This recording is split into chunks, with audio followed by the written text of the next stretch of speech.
Esta es una producción de Grupo Fórmula. Encuentra más contenido como este en radioformula.mx.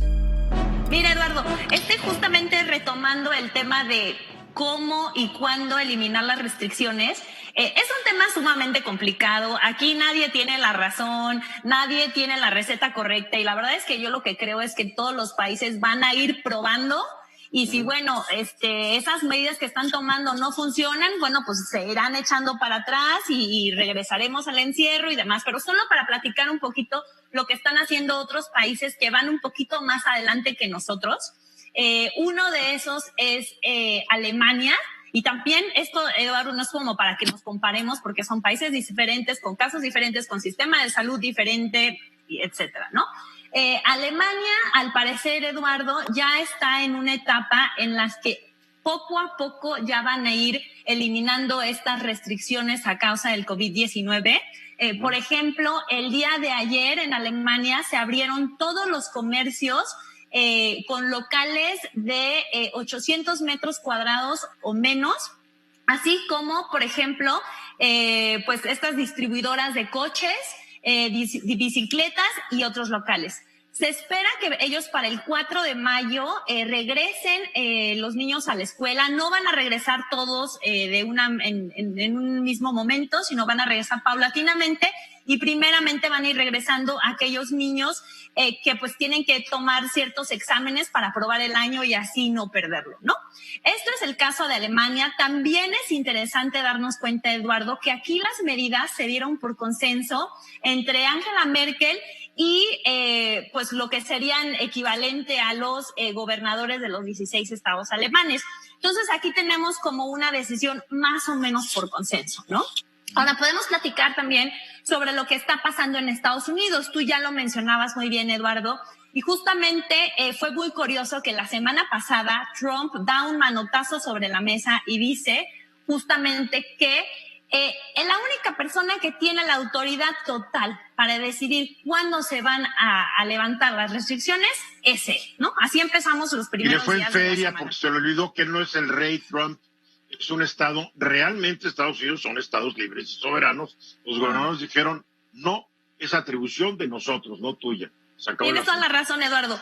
Los expertos, los constitucionalistas, los gobernadores incluso empezaron a armar como comités. Se hizo un comité de los estados del este de Estados Unidos, evidentemente Nueva York, New Jersey, para trabajar en Connecticut, conjunto y llegar para abrir simultáneamente, ¿sí? Massachusetts y demás. Pero bueno, ya para ir por ahí del jueves de la semana pasada, Eduardo, totalmente se le olvidó lo que había dicho, que él era la única autoridad. Y como tú dices, pues me imagino que después de haber sido asesorado legalmente, que le dijeron, a ver, bájale 3 rayitas, señor, porque aquí funciona la cosa distinta, sale y dice que él va a dar unas directrices generales basadas en 3 fases, pero que al final quienes deberían de decidir son los estados.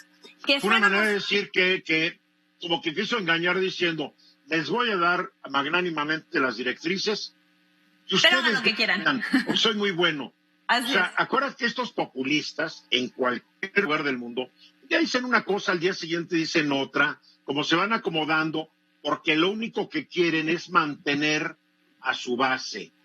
Totalmente, todo. Eduardo. Y bueno, todo. No podemos... Y parte de la base de Trump hoy está sin chamba. Por eso le urge abrir la economía para que regresen a trabajar parte de estos 22 millones. Igual aquí. Así es, Eduardo.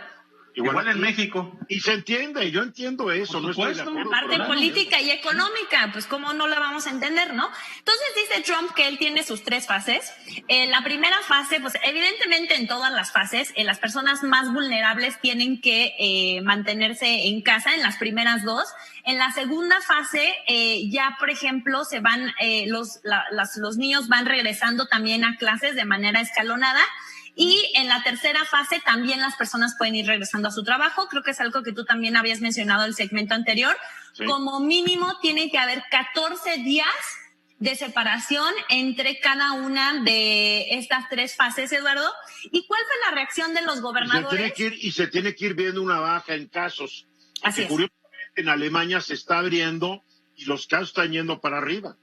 Y por eso lo que le comentaba yo a Hugo hace un momento, ¿no? Que no nos tiene que extrañar si eventualmente nos damos cuenta que un país como Alemania, donde vemos que como que poco a poco ya tiene su plan para irse abriendo, se echa para atrás y dicen, ¿sabe qué? No, vámonos todos de regreso, ¿no? O si no todos, algunos. Entonces, pues es un poco como ensayo y error, ¿no? Yo creo que cada país es diferente, cada uno va aprendiendo y muchas de las críticas, como tú dices, a este plan donde concede supuestamente Donald Trump, dicen, bueno, los gobernadores de todas maneras ya tenían sus planes, de hecho ya había anunciado Cuomo, el gobernador de Nueva York, que una vez más tentativamente su fecha para reanudar poco a poco las actividades sería el 15 de mayo, independientemente de lo que había dicho Trump o no, porque de hecho desde la semana pasada Trump ya había dicho que 29 de los 50 estados estaban listos para abrirse. Entonces,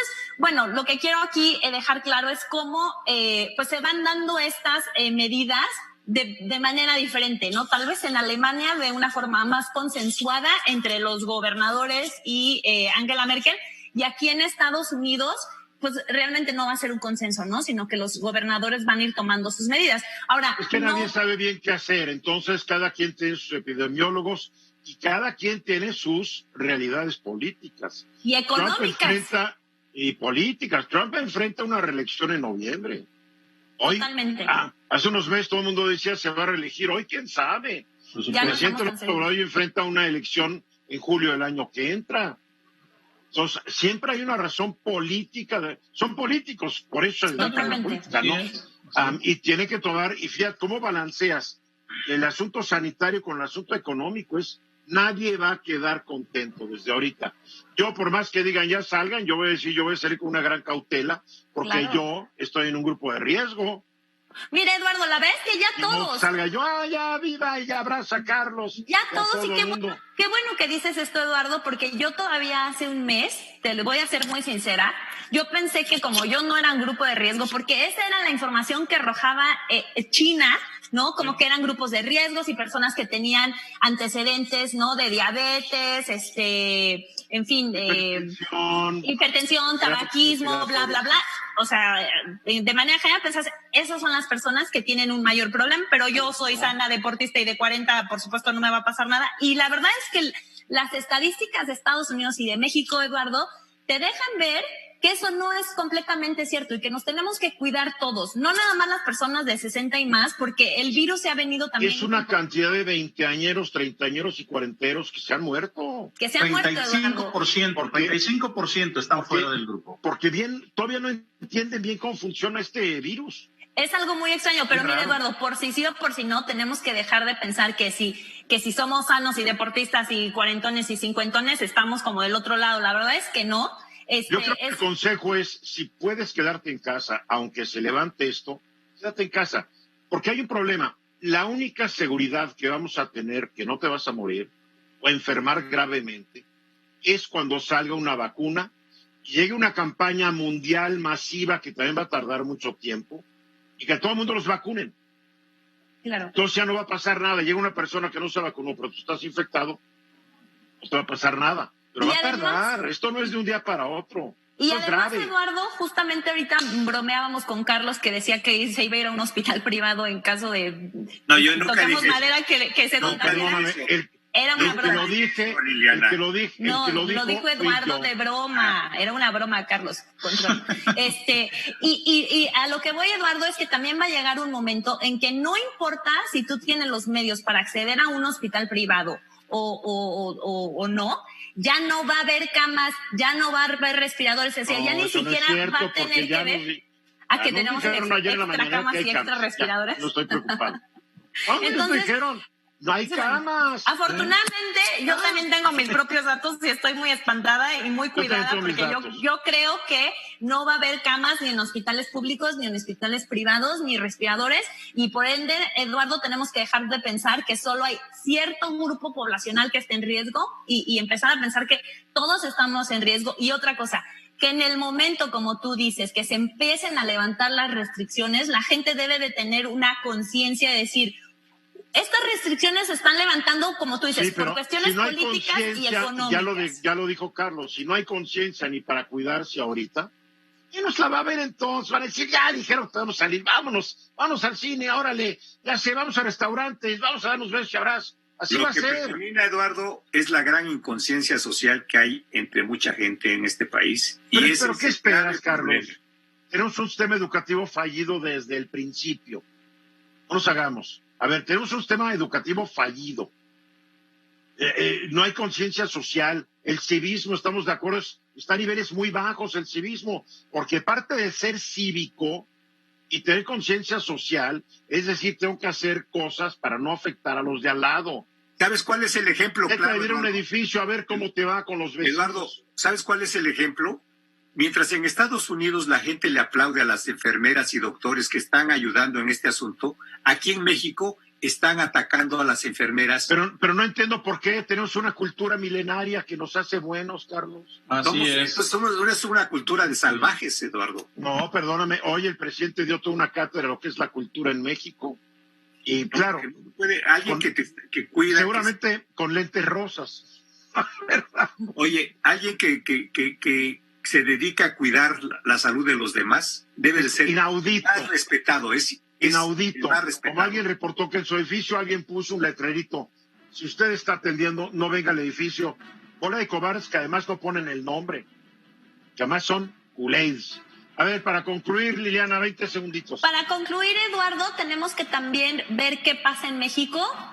Rápidamente, también creo que acá los gobernadores fueron tomando sus medidas y sus restricciones, independientemente de lo que venía diciendo el presidente y López-Gatell. Ya vamos a ver cómo se va dando la eliminación de las restricciones. Muy bien, gracias. Esta fue una producción de Grupo Fórmula. Encuentra más contenido como este en radioformula.mx.